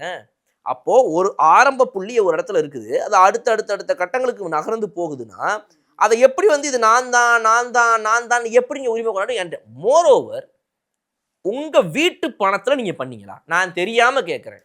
மக்கள் பணத்துல, மக்களுடைய வரி பணத்தை எடுத்து அதை ஒரு ஸ்கீமா கொண்டு வந்து மக்களுக்கு கொடுக்கறது தானே இந்த ஸ்கீம்ஸோடைய ஐடியா. ஆனா அதுல பணமே இல்லாம தானே இன்னைக்கு ஒவ்வொரு அரசும், இன்றைய அரசுல இருந்து அன்றைய அரசு வரைக்கும் எல்லாரும் எக்ஸ்ட்ராவா கடன் வாங்கிட்டு இருக்கிறாங்க. அப்போ நீங்க மக்களுடைய வரி பணத்துல இருந்து வாங்க வச்ச பணத்தை எக்ஸ்ட்ரா கடனை போட்டு இவங்களுக்கு என்னவா பண்ணலாம்? நீங்க வந்ததே அதுக்கு தாங்க. 5 வருஷம் நீங்க வந்ததே அதுக்கு தான். மக்களுக்கு நல்லது பண்றதுக்காக தான் வந்தீங்க. அந்த 5 வருஷம் மக்களுக்கு நல்லது பண்ணிட்டு போயிட்டீங்க. ஆனா அதை விட அதிகமா ஸ்கேம் பண்ணிட்டீங்க. ஸ்கீம் இவ்வளோ, ஸ்கேமு அவ்வளோ. அப்படிப்பட்ட உங்களுடைய அரசை இன்னைக்கு மக்கள் தூக்கி போட்டு வேற ஒரு கட்சி ஆட்சி கொண்டு வந்துருக்குறாங்க. அவங்க அந்த ஸ்கீம்ஸை ஒழுங்கா பண்றாங்க. என்னுடைய ஒரே பதில், நீங்க இதுக்கு முன்னாடி ஸ்கீம்ஸ் கொடுத்து கொண்டுதான் இருந்தீர்கள். ஆமா, திமுக இதுக்கு முன்னாடி ஸ்கீம் அவங்களுடைய ஆட்சி காலத்துல கொண்டு வந்துச்சு. நான் முதல்வன், தமிழ் புதல்வன், வள்ளுவன், இது அதுன்னு எல்லாத்தையும் தான் கொண்டு வந்தாங்க. நீங்க கொண்டு வந்த ஸ்கீம் எவ்வளோ, நீங்க பண்ண ஸ்கேம் எவ்வளோ, இவ்வளவுதான் என் கேள்வி. அது மட்டும் இல்லாம இதை நிறைய பேர் சொல்றாங்க சார், இந்த பட்ஜெட்டை பார்த்து இதுல இம்ப்ரெசிவா எதுவுமே இல்லை அப்படின்ற மாதிரி விஷயம். என்னங்க இம்ப்ரெசிவா என்னங்க வேணும்? வீட்டுக்கு ஒரு ராக்கெட் கொடுக்கணுமா? கேட்குறேன், தெரியாம கேட்குறேன். வீட்டுக்கு ஒரு ராக்கெட் எப்போது வேண்டுமானாலும் பறந்து சென்று வரலாம், இப்படி கூட கொடுக்கலாமா? இப்படி கொடுத்தா சூப்பரும்பீங்களா? இல்ல. இந்த நிலைமைக்கு இன்னைக்கு, அதாவது வீட்டுக்கு ஒரு ராக்கெட்ன்றதை கூட செய்யலாம், அதை செய்ய முடியாத நிலைமையில இன்னைக்கு தமிழ்நாட்டை விட்டுட்டு போனது யாரு? ஜாலியாக செஞ்சிருக்கலாங்க. ஆசை தாங்க, எனக்கு ராக்கெட்ல போகணும் ஆசை தான். நீங்க உங்க அப்பாவும் பையனும் தாத்தாவும் சேர்ந்து நல்லா தின்னுபிட்டு மக்கள் பணத்தை ஃபுல்லா எடுத்துட்டீங்க, கட்டுறீங்க. உங்க குடும்பத்தில் இருக்கிற ஒருத்தர், அவர் வந்து ஒரு பொறுப்புல கூட கிடையாது, அவர் பொறுப்பாகவும் நடந்துக்கிறது கிடையாது, எதுலையுமே இல்லாத ஒருத்தர், அவர் 44 கோடி ரூபாய்க்கு வாட்ச் எப்படிங்க கட்டுறாரு? உங்க குடும்பத்தில் இருக்கிற ஒரு நபர்ன்ற ஒரே காரணம் அவர் 44 கோடி ரூபாய்க்கு வாட்ச் கட்டுறாரா? அப்போ நீங்க எல்லா பணத்தையும் எடுத்து எடுத்து எடுத்து எடுத்து பண்ற எல்லா வேலையும் பண்ணி விட்டு போயிட்டீங்க. ஏன் இன்னைக்கு பார்ட்டி ஃபண்டு இன்னைக்கு சொன்னாங்களே, அப்போ கோவப்பட வேண்டியதானே? இன்னைக்கு ஏன் கோவப்படலை? அன்னைக்கு கோவப்பட்டீங்க. இன்னைக்கு எந்திரிச்சு வெளிநடப்பு செஞ்சிருக்க வேண்டியதான். இன்னைக்கு பார்ட்டி ஃபண்டு அப்படிங்கிற மேட்டரை பத்தி பேசினாங்க பல கட்சிகள், சில கட்சிகள் அப்படின்னோடனே அப்படி சொல்லிட்டாங்க இன்னைக்கு, அதனால இன்னைக்கு நம்ம வெளிநடப்பு செய்ய வேணாம் அப்படின்னீங்களா? இப்போ உங்களை பத்தி தான் சொன்னாங்க. இது என்ன, உங்களை மட்டும்தான் சொன்னாங்க? உங்களைத்தான் சொன்னாங்க. எந்திரிச்சு போக வேண்டியதான் இன்னைக்கு கோவப்பட்டு. எங்க போச்சு இன்னைக்கு இந்த வெக்கமான சூடு சொரணையெல்லாம்? அப்போ இப்படியும் பண்ண மாட்டீங்க, அப்படியும் பண்ண மாட்டீங்க, சும்மா ஸ்டிக்கர் உங்க மேல ஒட்டிட்டாங்க ஒரு பெரிய ஸ்டிக்கர், உதவா நிதி அப்படின்னு ஒட்டிட்டாங்க. உதயநிதி, ஆபாச நிதி. அந்த ஸ்டிக்கரை எப்படி சார் அழிக்க போறீங்க? உங்க நெத்தியில ஒட்டிட்டாங்களே அந்த ஸ்டிக்கரை பிச்சு எறிய முடியுமா அவங்களால? இப்ப அந்த ஸ்டிக்கரை எரிஞ்சிட்டு அப்புறம் இந்த ஸ்டிக்கருக்கு நீங்க பேசுங்க. அப்போ ஒரு ஆட்சி காலத்திலையுமே ஒரு ஸ்கீம் கொண்டு வரப்படுது, அது அடுத்த அரசு வரும்போது, அடுத்த ஒரு ஆட்சி வந்து வரும்போது அவங்க அதை அப்கிரேட் பண்றாங்க, அடுத்து இன்னொருத்தவங்க அப்கிரேட். இப்படிதான் போயிட்டு இருக்கும் வாழ்க்கை. இதுல நீங்க வந்து உரிமை கொண்டாடுறதுக்கு ஒரு 10 பைசா பிரயோஜனமும் கிடையாது. நீங்க மக்கள் பணத்தை எடுத்துட்டு தான் போயிருக்கிறீங்க, நீங்க ஒன்றும் விட்டுலாம் போல. இங்க அதையும் பண்ணிட்டு வரி பணத்துல கொண்டு வந்த ஸ்கீம் வச்சுக்கிட்டு இது நாங்க கொண்டு வந்தோம்னு பெருமை பேசுறதுல என்னதான் கிடைக்குதோ ஐயோ எனக்கு தெரியலப்பா. ஆனா நான் சொல்றேன், நீங்க ஒரு 42,000 கோடிக்கு நீங்க ஒரு விஷயத்த பண்றீங்க அப்படின்னா அந்த 42,000 கோடிக்கு இதுக்கு முன்னாடி ஒரு ரிஃப்ளெக்ஷனே இருந்திருக்காது. ஆமா, ஒரு 400 கோடிக்கு பண்ணியிருந்தா என்ன ரிஃப்ளெக்ஷன் இருக்குமோ அதான் இருக்கும். கிட்டத்தட்ட ஒரு 10லேருந்து 100 மடங்கு நீங்க கிட்டத்தட்ட மோசமான வேலையை தான் பண்ணிட்டு போயிருந்திருப்பீங்க. ஆனா இன்னைக்கு நான் அடிச்சு சொல்றேன், 2026 31க்குள்ள இவங்க அதே அமௌண்ட்டை இன்னைக்கு இவங்க ஒரு விஷயத்துல ஸ்பெண்ட் பண்றாங்க அப்படின்னா அது தரமான விஷயமா வெளியே வரும். ஒரு ரிஃப்ளெக்ஷன் தெரியும் உங்களுக்கு, அதுல ஊழல் இருக்காது இப்படின்ற ஒரு நம்பிக்கை அவங்க கிரியேட் பண்ணி கொடுத்துருக்காங்க. நீங்க 44,000 கோடிக்கு ஒரு ப்ராஜெக்ட்டும்பீங்க, அதுல உங்களுக்கு மட்டுமே 15,000 20,000 கோடி போயிடும். அப்ப மிச்சம் 24,000 கோடியில என்னத்தை பண்றதுன்னு அவங்க உட்காந்து யோசிச்சுட்டு இருக்கணும். இப்படித்தானே நீங்க பண்ணிட்டு இருந்தீங்க. அப்ப நீங்கலாம் வந்துட்டு இது காப்பி பேஸ்ட்னு பேசலாமா? எந்த டெவலப்மெண்ட்டும் இருக்காது, அதுல எந்த ரிசல்ட்டும் தெரியாது. அப்படி இருக்கும் போது எல்லாம் அப்படியே தான் இருக்கும், எங்கடா போச்சு காசு அப்படின்ற மாதிரி இருக்கும். நாங்கள் பண்ணதான் இவங்க பண்ணிக்காங்க, அதே அமௌண்ட் இதே அமௌண்ட் இவ்வளோ நீங்கள் கம்பேர் பண்ணுறீங்களாங்க. நான் என்ன சொல்கிறேன், உங்களை கம்பேர் பண்ணுங்க. நாங்கள் பார்ட்டி ஃபண்டு வாங்கணும், இவங்க பார்ட்டி ஃபண்டு வாங்கலை. நாங்கள் வந்து ஊழல் பண்ணோம், நாங்கள் வந்து டெண்டர் ஊழல் பண்ணோம், இவங்க டெண்டர் ஊழல் பண்ணலை. அந்த கம்பேரிசன் பண்ணுங்க. ஏன் அந்த கம்பேரிசன் பண்ண மாட்டேங்கிறீங்க? நாங்கள் சிபிஎஸ்சி ஸ்கூல்ஸுங்கிட்டலாம் போயிட்டு ஸ்டேட் கவர்மெண்ட்டாக இருந்துக்கிட்டும் கூட என்ஓசி சர்டிஃபிகேட்டுன்ற பேரில் 5 லட்சம் 10 லட்சம் 30 லட்சம் வரைக்கும் வாங்கணும், இவங்க வாங்கலை. நாங்கள் பாட்டிலுக்கு 10 ரூபான்னு வச்சு விற்றுக்கிட்டு இருந்தோம், இவங்க எம்ஆர்பிக்கு மேலே வாங்காதீங்கன்னு இவங்க சட்டம் போட்டிருக்கிறாங்க. நாங்கள் வந்து பஸ் ஸ்டாண்டில் ஒரு டாஸ்மாக கட்டி விட்டாதான் பஸ் ஸ்டாண்டுக்கு பஸ் ஏற போகிறேன், பொண்டாட்டியே இங்கே வந்துடுறேன் அப்படின்ட்டு பார்த்த உடனே ரைட்டாக போய் 2 கட்டிங்க போட்டு அப்புறமே பஸ்ஸில் ஏறுவான். அப்புறம் பஸ்ஸில் வந்து பொண்டாட்டி தூங்குனதுக்கப்புறம் இருக்கிற வேற ஒரு பொம்பளைங்க கிட்ட போயிட்டு தகராறு பண்ணுவான், தப்பாக நடந்துக்க முயற்சி பண்ணுவான். இதுக்கெல்லாம் மூல காரணமாக நாங்கள் ஒரு டாஸ்மாக பஸ் ஸ்டாண்டில் வச்சோம். ஆனால் இன்னைக்கு இவங்க பஸ் ஸ்டாண்டில் இருக்கிற ஸ்கூல்ஸ் பக்கத்தில் இருக்கிற ஹாஸ்பிட்டல் பக்கத்தில் இருக்கிற டாஸ்மாகலாம் 717 கடையை மூடிட்டாங்க. இந்த கம்பேரிசன் பண்ணுங்க நீங்கள். அப்போ இந்த கம்பேரிசன் எப்போ பண்ணுவீங்க? அப்போ தயவுசெய்து நான் சொல்கிறேன், நீங்கள் ஒரு அமௌண்ட்டு செலவு பண்ணி இவ்வளோ பட்ஜெட்லாம் போட்டிருக்கிறீங்க, அதுக்கு என்ன ரிஃப்ளெக்ஷன் நடந்துச்சுன்னு 2021-26 மக்கள் பார்த்துட்டாங்க. 26 to 31 வருஷம் இவங்க போடுற பட்ஜெட்டில் எவ்வளவு கோடி அமௌண்ட்டு அப்படியே போகுது, எவ்வளோ கோடி உங்களை மாதிரி அடிச்சாங்கன்னு கம்பேர் பண்ணி பார்த்துருவோம். ஒரு வருஷம் முடியும் போது 31 அன்னைக்கு பேசுவோம். ஆமாம், இவங்க கொண்டு வந்த திட்டங்கள்லாம் கொண்டு வருவாங்க, பட்ஜெட்டில் பேசுவாங்க, அது 4 பேருக்கு பண்ணியிருப்பாங்க, 40 பேரில் விட்டு போயிருப்பாங்க. அதுக்கப்புறம் அந்த திட்டம் இருந்துச்சா இல்லையான்னு கூட பாதி பேருக்கு தெரியாது. அந்த மாதிரி ஒரு ஜோக்கு தான் நீங்கள் கேட்க போகிற அடுத்த கேள்வியாக இருக்கும்னு நான் நினைக்கிறேன். நீங்கள் நோட்டை பார்த்தோன்னே சொல்லிடுறேன், என்ன கேட்க போறீங்க? அன்பில் மகேஷ் அவர்கள் வந்து இன்னைக்கு ஒரு நினைச்சேன், இதுதான் எதிர்பார்த்தேன். ஐயா என்ன சொல்றாரு? 2025-2026 இந்த பட்ஜெட்ல வந்து டிஎம்கே பீரியட்ல பள்ளிக்கல்வித்துறைக்கு 46,767 கோடி வந்து பட்ஜெட் சொல்லியிருந்தாங்க சார். சரி, இன்ட்ரிம் பட்ஜெட் சொல்லுவாங்க இல்லையா அவங்க, அது சொல்லிட்டு போனது என்ன அப்படின்னு பார்த்தோம்னா 48,538 கோடி. ஆனா இப்ப இருக்கிற டிவிகே கவர்மெண்ட் வந்து அவங்க தாக்கல் பண்ண பட்ஜெட்ல வந்து பள்ளிக்கல்வித்துறைக்கு வந்து 44,527 கோடி தான் வச்சிருக்கீங்க. தொடர்ந்து ஏறுமுகத்துல இருந்த எங்க பட்ஜெட்டை நீங்க எப்படி குறைப்பீங்க, பள்ளின்றது என்ன மாதிரி அந்த மாதிரி அப்படின்லாம் சொல்லியிருக்காரு சார். சரி, இதுக்கு வந்து சீஃப் செக்ரட்டரி நிதித்துறை அவர் வந்து எக்ஸ்பிளனேஷன் கொடுத்துருக்காரு. என்ன அப்படின்னு பார்த்தோம்னா 2025-2026 வந்து ஆக்சுவல் ஸ்பெண்டிங்ஸே வந்து பள்ளிக்கல்வித்துறையில 42,350 கோடி தான் போட்டாரா? ஆமா, இது எந்த வித ஸ்கீம்ஸ், சேலரி, டிமாண்ட் இதெல்லாம் வச்சு 48,538 கோடி சொல்லியிருக்காங்க. 6,000 கோடி ஆட்டையை போட பிளான் பண்ணிருக்கீங்களா அப்ப நீங்க அப்படின்னு கேட்டிருக்காரு. அப்ப இந்த மாதிரி எத்தனை 6,000 கோடியை நீங்க இதுக்கு முன்னாடி அடிச்சுட்டு போயிருக்கீங்க சார் அப்படின்றதையும் கேட்டிருக்காரு. அவரால் வேற என்ன பண்ண முடியும்? ஒரு அதிகாரி அவர் தானே, அவரால் பேச முடியும். அவர் மனசுக்குள்ள இருக்கிறத நம்ம தானே இப்ப எடுத்துட்டு வந்து வெளியே மக்கள்கிட்ட கொடுக்கணும். அப்போ 2025 to 26 நீங்க செலவு பண்ணது வெறும் 42,000 கோடி தான். ஆக்சுவலா 2025 to 26 அவரோட அன்பில் மகேஷ் அவர்கள் சொல்றதுபடியே பாத்தீங்க அப்படின்னா 46,767 கோடி ரூபாய் 2025 to 26 பட்ஜெட் தாக்கல் பண்ணிருக்கிறாங்க. ஆனா அதுலயே வந்து 4,000 கோடிக்கு மேல குறைஞ்சிருக்குது. 42,000 கோடி தான் அவங்க 2025-26 செலவு பண்ணிருக்காங்க. அந்த பட்ஜெட்ல தாக்கல் பண்ண எக்ஸ்ட்ரா 4,000 கோடி என்னன்னு எனக்கு கணக்கு தெரியலங்க. அப்போ இவங்க என்ன பண்றாங்கன்னா, புதுசா வந்தவங்க, எப்பா போன வருஷம் என்னப்பா செலவாச்சு சார்? அவங்க சொன்னதை விடுப்பா, அவங்க பட்ஜெட்டை தாக்கல் பண்ணதை விடு, என்ன செலவு ஆச்சு சார்? போன வருஷம் 42,000 சொச்ச கோடி செலவாயிருக்கு சார். அப்ப நீ இந்த 2026 ஒரு வருஷம் கழிச்சு பார்க்கும்போது நம்ம இப்ப எக்ஸ்ட்ராவா இந்தந்த விஷயங்களெல்லாம் இந்த விஷயத்துக்கு கொண்டு வரோம். அதனால நீ அந்த 42,000 விட்டு இப்ப நம்ம கொண்டு வர பட்ஜெட்ல புதுசா நிறைய விஷயங்களை கொண்டு வரோம், நிறைய இதெல்லாம் கொண்டு வரோம். நம்மளுடைய பட்ஜெட்ல இப்ப இது எவ்வளவு வருது சார்? 44,000 கோடி நமக்கு செலவாகும்னு நினைக்கிறேன் சார். சரி, ஓகே, 44,000 கோடி போட்டு. இவங்க ஒரு 10 ஸ்கீம் கொண்டு வராங்க, இருக்கிறத அப்கிரேட் பண்றாங்க, எல்லாத்தையும் சேர்த்து எவ்வளவு செலவாகும் பாக்குறாங்க சார். 44,000 கோடி செலவாகும் சார். 44,000 கோடி போடுப்பா. என்னடா இது 44,000 கோடி செலவாகுதுன்னா அப்ப அவங்க 50,000 தானே போட்டிருக்கணும். எக்ஸ்ட்ரா 6,000 போடுறது நம்ம கடமை, ரைட்டா? 32,500 2021 அப்புறம் 36 ஆகுது, அப்புறம் 40 ஆகுது, 44 ஆகுது, 46, 48 அழகா அப்படியே இன்க்ரீஸ்ல நம்ம காட்டிட்டு இருக்கோம் கணக்கு.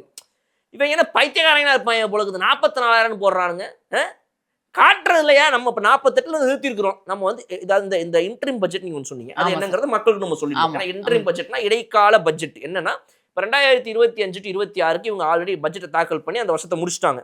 இப்போ முடிய போகிற டைமில் இன்னும் அடுத்த பட்ஜெட் தாக்குதல் 2026 to 27 இப்போ தான் வந்திருக்கு, ஆகஸ்ட் மாதம். ஆனால் இதுக்கு நடுவில் எலெக்ஷன் வந்துருச்சுங்கிறனால தான் இந்த தள்ளி போடுது.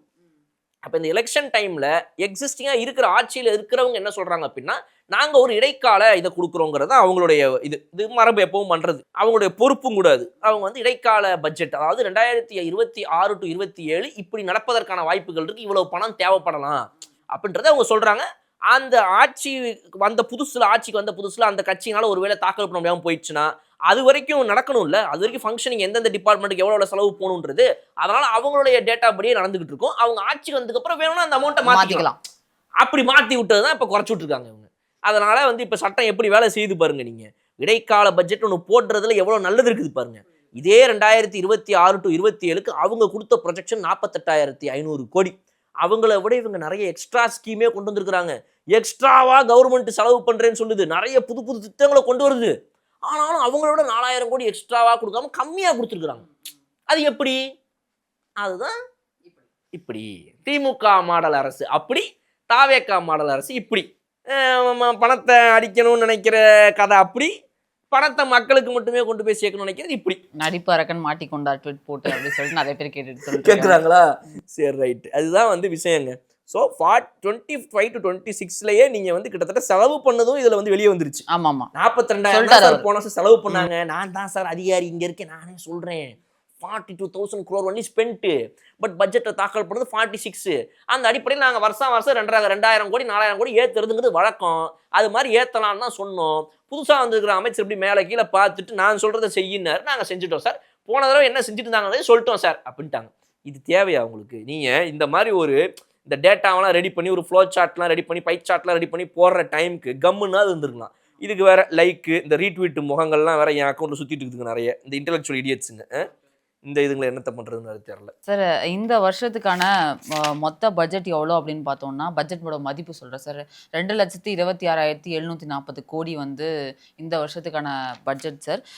இப்போது நிறைய பேர் இதில் சொல்லலாம், இதில் வந்து என்ன மாதிரி கடனில் வந்து இதுக்கு மேலே குறைப்பாங்க. ஏன்னா நிதிநிலை நாம் ஆல்ரெடி சொல்லியிருக்கோம், 10 லட்சம் கோடி கடன் இருக்குது நம்ம தமிழ்நாட்டுக்கு. ஒருத்தர் மேலே எவ்வளோ கடன் இருக்குது அதெல்லாம் நிதிநிலை வெள்ளையறிக்கை ரிலீஸ் ஆகும்போது நம்ம பார்த்தோம். இதுக்கு மேலே கடன் வாங்குறது வந்து கண்டிப்பாக குறைக்க முடியாது அப்படிங்கிறத அவர் சொல்லியிருக்காரு.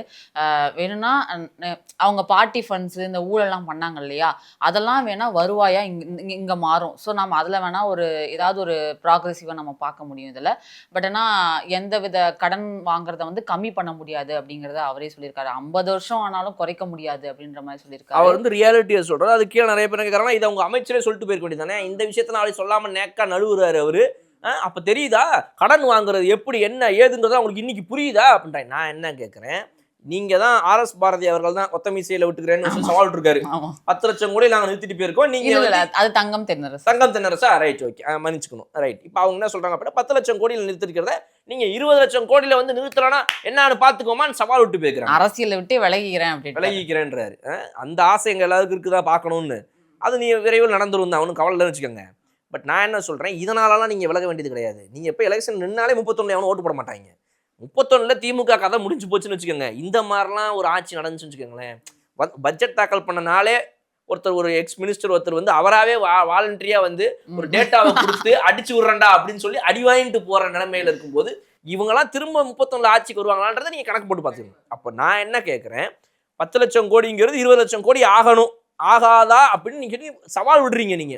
இப்போ நான் என்ன கேட்குறேன், இப்போ முதல் தடவை இப்போ எவ்வளோ கடன் மட்டும் எவ்வளோங்க வாங்கியிருக்காங்க? இப்போ இந்த வருஷம் கடன் சொன்னாரா அவரு? இந்த பட்ஜெட் தாக்குதல் பண்ணும்போது இந்த வருஷத்துக்கான கடன் எவ்வளவு வாங்குறோன்றதையும் சொன்னாங்க. ஆமா, 1,22,200 கோடி கடன் வாங்குற மாதிரி இருக்கும் அப்படின்ற நிலைமையை சொன்னாங்க. அதாவது வருஷம் புதுசா உள்ள நுழையும் போதே 1,22,200 கடன் வாங்குற கணக்குல தான் ஐடியால தான் இப்போ இவங்க வராங்க. 5 வருஷம் கணக்கு போட்டீங்கன்னா எவ்வளோங்க வரும்? 1,20,20 இன்ட்டு 5 வருஷம் போட்டிங்கன்னா ஒரு 6 லட்சம் வருமா? ஆமா, 6 லட்சம் வரும். இது வந்து முதல் தடவை ஃபர்ஸ்ட் இயர் உள்ள வந்த உடனே புது ஸ்கீம்ஸ் நிறைய அனௌன்ஸ் பண்றதுனால இப்போ வந்துட்டு பார்த்தீங்க அப்படின்னா உங்களுக்கு வந்து அமௌண்ட் வந்து 1,20,000 இருக்குது. இப்போ போக பார்த்தீங்கன்னா நீங்கள் இதுக்கு முன்னாடி இயர்ஸ்லேயே நீங்கள் பார்த்தீங்கன்னா கடந்த 20 வருஷம் 25 வருஷத்தில் இந்த ஃபர்ஸ்ட் இயர் அதிகமாக இருக்கும். அப்புறம் லாஸ்ட் இயர் கிளம்ப போகும்போது இவங்களாம் அதிகமாக சரியாக செலவு பண்ணுவாங்க. நடுவில் பார்த்தீங்கன்னா கொஞ்சம் கம்மியாக தான் இருக்கும். ஏன்னா அந்த கடைசி வருஷம் ஏன் அப்படின்னா எலெக்ஷன் வருது, அப்போ செலவு நிறைய செய்யணும். வந்த உடனே நல்லா பண்ணணும், போகும்போது நல்லா பண்ணணும், நடுவில் கம்முன்னு படுத்து தூங்கிடணும் மாப்பிள்ள அப்படின்ற மாதிரி ஒரு ஃபார்முலாவை இவங்களாம் ஃபாலோ பண்ணிட்டு இருந்தாங்க. அப்படி தான் இருந்திருக்குது. ஆனால் இப்போ இவங்களோட இதைப்படி பார்க்கும்போது நம்மளால் என்ன புரிஞ்சுக்க முடியுதுன்னா, ஃபர்ஸ்ட் இயரே இவங்க 1,20,000 தான் போகிறாங்க அப்படின்னா, அப்போ இதை விட அடுத்த முறை கம்மியாக போகும்போது 10 லட்சம் கோடி கடனாக இருக்கிறது இன்னைக்கு 15 லட்சம் கோடி கடனாக மாறுமே தவிர 20 லட்சம் கடனாக கண்டிப்பாக போவதற்கான வாய்ப்புகள் கிடையாது. மேபி 16 to 70 லேக்ல போகலாம். இவங்க பண்ண அந்த டபுள் பண்ணிட்டு இருக்காங்கல்ல, அது நடக்காது இந்த முறைங்கிறதுல என்னால் இவங்க பண்ணுற இந்த இதை வச்சு பார்க்கும்போது நம்மளால் வந்து யூகிக்க முடியுது. அப்படி தான் இருக்குன்னு நான் நினைக்கிறேன். இதில் நீங்கள் ஒரு ஹிஸ்ட்ரி பார்க்கலாம். ஏற்கனவே நம்ம வந்துட்டு இதுக்கு முன்னாடி நிதிநிலை அறிக்கையை தாக்கல் பண்ண டைம்லேயே இதெல்லாம் வெளியே வந்துச்சு, அவங்களே கொடுத்துருந்தாங்க டேட்டா. எப்படி வந்து ஒரு 5 வருட முடிவுலையும் வந்து டபுள் ஆயிருக்குது அப்படின்றத பார்த்துக்கிட்டு இருந்தோம் இல்லையா? ஸோ அதில் நீங்கள் பார்த்தீங்க அப்படின்னா 2006லேருந்து 2011 வரைக்கும், அதாவது திமுக ஆட்சி காலத்தில் பார்த்தீங்க அப்படின்னா அவங்க உள்ள வரும்போது 57,455 கோடி கடன் இருந்துச்சு. அவங்க வெளியே போகும்போது 1,11,1000 கோடி கடனாக மாறிச்சு. ஸோ எக்ஸ்ட்ராவா ஒரு 54,000 வாங்கினாங்க. 57,000ல இருந்துச்சு, எக்ஸ்ட்ரா 54,000 வாங்கினாங்க, 1,11,000 ஆச்சு. அதோடைய பெர்சன்டேஜ் இன்க்ரீஸ் பார்த்தீங்க அப்படின்னா கிட்டத்தட்ட டபுள் இல்லையா? 94% அதிகமாச்சு. 2011 to 16 ஜெயலலிதா அம்மாவுடைய ஆட்சி காலத்தில் 1,01,000 கோடியில் இருந்தது எங்க போச்சு அப்படின்னா 2,28,000 கோடியாக மாறிச்சு. இதுல இதோட பெர்சன்டேஜ் இன்க்ரீஸ் பார்த்தீங்க அப்படின்னா 125% கடன் அங்கே தான் அந்த பீரியட்ல தான் அதிகமாகுச்சு. இந்த ரீசெண்ட் டைம்ஸ்லேயே ரொம்ப அதிகமாக போனது இந்த 2011 to 16 பீரியட்ல தான் 125% ஹைக் ஆயிருக்குது. அப்போ கடைசியாக எங்கே வந்தது முடியுது அப்படின்னா 2,28,000 நிற்குதா? இந்த 2,28,000 எடப்பாடி ஆட்சி காலத்தில், அதாவது வந்து அதில் starting few years 1 or 2 years இவங்க இருக்கிறாங்க ஜெயலலிதா இறந்து போகிற வரைக்கும், அதுக்கப்புறம் எடப்பாடி கண்டினியூ பண்ணுறாரு. அந்த பீரியட்ல பார்த்தீங்க அப்படின்னா 2,28,000 வந்து 4,85,000 crore மாறுது. இங்கே எவ்வளோ ஆகுது அப்படின்னா 112% ஹைக் ஆகுது. இப்போ 2021லேருந்து 2026 வரைக்கும் பார்த்தீங்க அப்படின்னா அதே திமுக எப்படி அவங்க இதை ஃபாலோ பண்ணுறாங்க பாருங்க. 2006 to 11ல ஒரு 94% ஹைக் பண்ணாங்கன்னு சொன்னா, அதே மாதிரி இப்போ 2021 to 26ல 94% ஹைக். அதே தான், அது சேம் பண்ணணும், அப்படியே இருக்கணும். 94.95% ஒரு கொஞ்சம் அதிகம். அப்போ 94.39, இப்போ 94.95% ஹைக் பண்ணி விட்டாங்க. இப்போ 5.13 கோடி 13 இப்போ 5,13,000 கோடியாக இருக்கிறது 10 லட்சம் கோடியாக மாறிடுச்சு இந்த இடத்துல. இதுதான் வந்து நடந்த நிலைமை. இப்போ இதுல ஒரு முறையும் வரவங்களாம் அந்த 94%, 125, 112, 94% ஹைக் ஆக்கினா 57,000 கோடியில 2006ல இருந்தது இன்னைக்கு 2026ல 10 லட்சம் கோடியாக வந்து நிக்குது. அப்ப இவங்க கணக்குப்படி இந்த 94% ஆர் இந்த ஒரு 100% ஹைக் நடந்துச்சு அப்படின்னா கிட்டத்தட்ட 19 லட்சத்துல இருந்து 20 லட்சத்துல வந்து நிக்கணும். கரெக்டா? இப்ப அடுத்துக்கு வரேன். இந்த 2006 to 11 இந்த டைம்ல ஃபர்ஸ்ட் வருஷம் வந்த உடனே 2006ல நான் சொன்னேன் பாருங்க, இந்த 57,000 கோடியில நின்றுச்சுன்னு சொல்லி. அப்போ வந்த உடனே கருணாநிதி அவர்களுடைய ஆட்சி காலத்தில் என்ன கடன் வாங்குறாங்கன்னா அந்த வருஷம், இப்போ இந்த வருஷம் எவ்வளோ வாங்கணும்னு சொன்னோம்? ஒரு வருஷத்துக்கு 1,22,000 கோடி. அப்போ வெறுமே 57,000 தான் மொத்தமாகவே இருந்துச்சு. அப்போ பார்த்தீங்கன்னா வருஷம் அவங்க வாங்கின கடனே 2,356 கோடி தான். 2,356 crore ஃபர்ஸ்ட் டைம் 2006ல வந்த உடனே அவங்க ஆட்சி காலத்து வந்த உடனே வாங்குறாங்க. அடுத்த வருஷம் பார்த்தீங்க அப்படின்னா 2,400 crore. அடுத்த வருஷம் 6,000 crore. அப்படியே ஜம்ப் பாருங்க. 2008 to 9ல 6,000 crore ஆயிடுச்சு. 3 மடங்கு அதிகம் பண்ணிட்டாரு. 2009 to 10ல 10,000 crore. 2010 to 11ல 13,500 crore. இதுதான் இந்த பீரியட் தான் தமிழ்நாட்டில் ஆக்சுவலா ஒரு பெரிய ஹைக்கு. டக்கு டக்கு டக்கு டக்குன்னு பெரிய நம்பர்ஸை மாறுற அந்த ஒரு வருஷத்துலயே 3 மடங்கு 4 மடங்கு அவங்களோட அந்த 5 வருஷ காலத்துக்குள்ளேயே அதிகம் பண்ணது இந்த டைம்ல தான் நடந்திருக்குது. ஓகே, அப்போ இந்த மாதிரி இவங்க 2011ல எந்த அமௌண்ட்ல விட்டுட்டு போறாங்கன்றத நான் ஏற்கனவே சொன்னேன். 1,11,000 கோடியில விட்டுட்டு போயிடுறாங்க. ரைட்டா?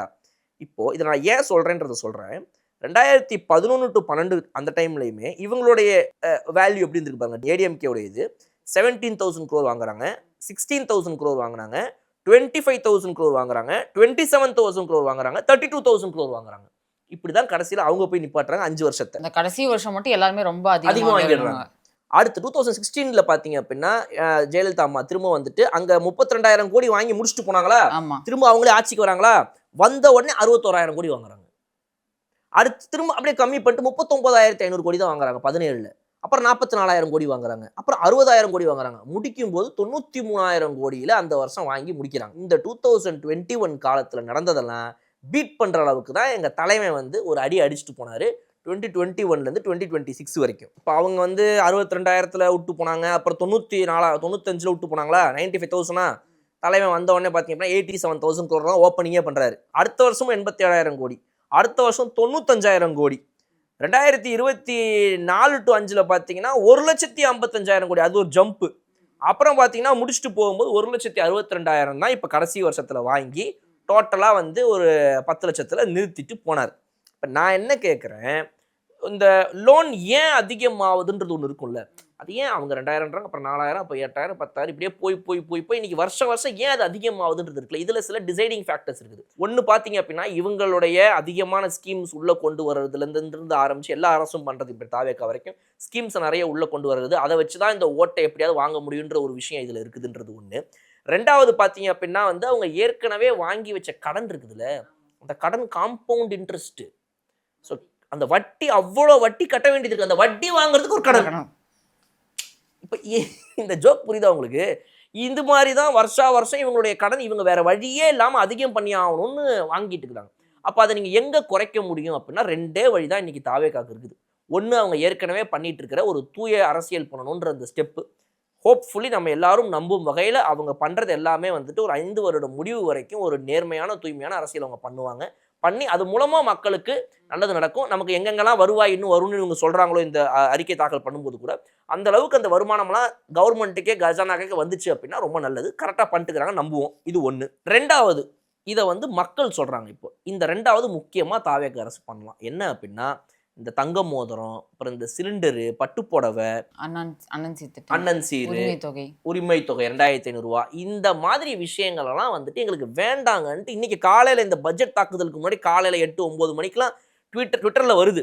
மக்கள் இப்படி சொல்கிறாங்க, லேடிஸ் சொல்கிறாங்க, எங்களுக்கு வேண்டாங்க, நீங்கள் வந்து ஒரு நல்ல கவர்னன்ஸை கொடுங்க, நல்ல எஜுகேஷனை கான்சென்ட்ரேட் பண்ணுங்கள், அதுலலாம் நீங்கள் பணத்தை செலவு பண்ணுங்கள், எங்களுக்கு இது வேண்டாங்கன்னு மக்கள் சொல்கிறாங்க. இதுக்கு முன்னாடி இந்த மாதிரி நடந்து நீங்கள் பார்த்துருக்கீங்களா? இது இன்னைக்கு இல்லை, நேற்று இல்லை, கடந்த ஒரு 2 மாதமாக அது நடந்துக்கிட்டே இருக்குது. மக்கள் சொல்லிட்டே இருக்கிறாங்க தொடர்ந்து, நீங்கள் இந்த மாதிரி இதெல்லாம் போடும்போது எங்களுக்கு தயவுசெய்து எதுவும் பண்ணாதீங்க, எங்களுக்கு இது வேண்டான்றாங்க. இதுக்கு முன்னாடி நீங்கள் அடித்த காசு வந்து எங்களுக்கு கொடுங்கடான்னு கேட்ட மக்கள் இன்னைக்கு நீங்கள் அடிக்க போகிறதுன்னு எங்களுக்கு தெரிஞ்சு போச்சு. நீங்கள் மக்கள் பணத்தை கொள்ளையடிக்கிங்க வரல, நல்ல அரசியல் பண்ணணுன்றீங்க, நாடு கடனில் இருக்குதுன்றீங்க, அப்புறம் அதை மீறி எதுக்குங்க இதெல்லாம் எங்களுக்கு பண்ணணும், வேண்டான்னு சொல்கிறாங்க மக்கள். அதை தாவேக்கா புரிந்து கொண்டு இதையெல்லாம் பண்ணுறதை தவிர்த்தா இன்னும் நல்லது நான் நினைக்கிறேன். ஏன்னா அவங்க அன்றைக்கி ஓட்டு அரசியலில் உள்ளே வரும்போது இவங்க எல்லாரும் திமுக என்னெல்லாம் பண்ணுறாங்க, டிவி கொடுத்தாங்க, மிக்சி கொடுத்தாங்க, சைக்கிள் கொடுத்தாங்க, லேப்டாப் கொடுத்தாங்க, இந்த அம்மா இதெல்லாம் பண்ணாங்க, அதெல்லாம் பண்ணாங்க, ரைட் ஓகே நம்ம இதெல்லாம் சேர்த்து நம்ம ஏதாவது பண்ணணும்டா அப்படின்னு சொல்லி தாவேக்கா அவங்களுடைய மேனிஃபெஸ்டோவில் எந்த வகையிலையும் நம்ம வந்து இந்த இதில் நம்ம தோற்றக்கூடாது, ஜெயிக்கணும் அப்படின்னா லெட்ஸ் கோ ஆல் கன்ஸ் பிளேசிங்னு போயிட்டாங்க. ஜெயிச்சதுக்கு அப்புறம் தான் அவருக்கு தெரியுது, ஐயோ இதெல்லாம் சொல்லாமல் இருந்தாலும் நம்ம ஜெயிச்சிருப்போம் போல இருக்கே 108, ஐயோ எதுக்குடா தேவையில்லாமல் சொன்னோன்னு இன்னைக்கு தாவேக்கா யோசிக்கலாம். ஆமாம், ஓகே. பட் ஆனால் ஸ்டாலின் சார் டேக்ஸ்னு ஒன்று விஷயத்த சொன்னார் சார். அது அங்கே போகிற கமிஷன்ஸ் எல்லாத்தையுமே வந்து நம்ம பண்ணாலே இந்த விஷயங்கள்லாம் பையன் பண்ண முடியும்னு சொல்கிறாரு. But practically how possible it is, எவ்வளோ பண்ண முடியும்? இன்னும் உங்களுக்கு அதிகாரிகள்லேருந்து ஆரம்பித்து வேலை பார்க்குறவங்க பின்னாடிலேருந்து உங்களை கழட்டி விடுறதுக்கு ஆளுங்க இருக்கிறாங்க, அது லஞ்சத்தில் வந்துடும். பட் இந்த ஊழல்ன்றது அமைச்சர்களுடைய கையில் தான் இருக்குது. அவங்க நினச்சாங்கன்னா அது வராமல் இருக்கிறதுக்கான எல்லா முயற்சிகளும் எடுக்கலாம் சிஎம் உடைய கண்ட்ரோலில் இருக்கும்போது. ஸோ அதனால் இதெல்லாம் பண்ணுற அதே நேரத்தில் இந்த ஸ்கீம்ஸும் தேவையில்லை. இப்போ நீங்கள் பாருங்க, கிட்டத்தட்ட இந்த கோல்டுக்கு மட்டுமே 816 கோடியா, அண்ணன் சீர் திட்டம்க்கு வந்து 812 கோடி சார். ஸோ அதனால் இப்போ இன்னொன்று தான் 500 கோடி நீங்கள் சொன்ன இந்த இன்னொரு திட்டத்துக்கு தான் 500+ crores தாய்மாமன் தங்க முதல். ஸோ அதனால் இந்த மாதிரி விஷயங்கள்லேயே ஒரு 1300 கோடி உங்களால் சேவ் பண்ண முடியுங்கும்போது நீங்கள் வாங்குற கடனை குறைக்கலாம். ஸோ அதை நோக்கி தான் போக ஆரம்பிக்கணும்னு நினைக்கிறேன். ஏன்னா இப்போ இதெல்லாம் கொண்டு வர கடன் அதிகமாக அதோடைய இன்ட்ரெஸ்ட் அதிகமாகிட்டே போயிட்டு இருக்குது. ஸோ இது ஒரு வகையில் பண்ணலாம். இன்னொரு வகையில் அவங்க ஏற்கனவே சொன்ன அந்த ஒரு வகையிலையுமே கூட வந்துட்டு அவங்க இந்த கடனை குறைக்கலாம். பட் என்னோட ஐடியா அப்படி பார்க்கும்போது இந்த வருஷம் வந்துட்டு அவங்க வந்து 1,95,000 ஆரம்பிச்சாங்கன்னு சொன்னேன். 97,000 ஆரம்பிச்சாரு 2 வருஷம், 87,000 அப்புறம் 95, 155, 162 நிப்பாட்டினாங்க. இவங்க வந்த ஃபர்ஸ்ட் இயர் வந்துட்டு இப்போ வந்து 122 தான். ஏன்னா நீங்கள் இதுக்கு முன்னாடி பார்த்த பேட்டர்ன் நான் ஏன் சொன்னேன்னா, ஒரு முறையும் அவங்க எதில் நிறுத்திட்டு போகிறாங்களோ அடுத்த வருஷம் வந்த உடனே அது எங்கேயோ மாறுது.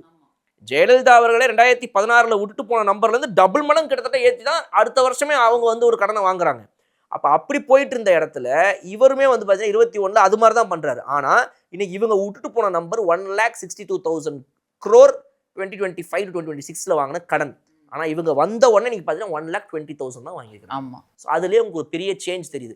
இவங்க ஆக்சுவலாக என்ன வாங்கியிருந்தோம்னா 2.4, 2.5 lakh crore வாங்கியிருந்துருக்கணும். இவங்களுடைய இந்த ஏடிஎம்கே டிஎம்கேடைய ஸ்டைலில் வாங்கியிருந்தா அங்கே தான் போயிருந்துருக்கணும் இது. பட் அதை இவங்க பண்ணலை. 1.2 lakh crore தான் வாங்கியிருக்காங்க. So this will not go to doubling the amount and 10 lakh will become 20 lakh crore அப்படின்றது நடக்காது. இதை வச்சுன்றதை நான் தைரியமாக சொல்கிறேன். இன்னைக்கு என்ன நடக்குதுங்கிறத பார்ப்போம். 5 வருஷம் முடிச்சதுக்கப்புறம் யார் அரசியலில் இருக்கிறா, யார் மீசை எடுத்துக்கிறா, யார் என்ன பண்ணுறா ஏதுங்கிறதெல்லாம் நம்ம பொறுமையாக பார்க்கலாம். ஸோ இதுதான் நம்மளுடைய அனாலிசிஸ். நமக்கு தெரிஞ்சதை வச்சு நம்ம பண்ணுறோம். நம்ம ஒன்றும் பெரிய அரசியல் வல்லுநர்களோ இல்லை வந்து ஒரு இந்த எக்கனாமிக்கல் இதெல்லாம் வச்சு டேட்டா அனாலிசிஸ் பண்ணுற எக்கானமிஸ்ட் கிடையாது. நமக்கு தெரிஞ்ச சில விஷயங்கள் டேட்டாவாக கண்ணில் படும்போது நியாயமாக ஒரு பொதுமக்கள் இந்த வீடியோவை பார்க்குற அவங்களில் ஒருத்தங்க தான் நம்மளும். அது மாதிரி நம்ம இந்த டேட்டாவை பார்த்து கொடுத்துருக்குறோம். லெட் பீப்புள் டிசைட் என்ன நடக்குதுங்கிறத பார்ப்போம் இன்னொரு வீடியோ சொல்லி. Yes sir, thank you sir.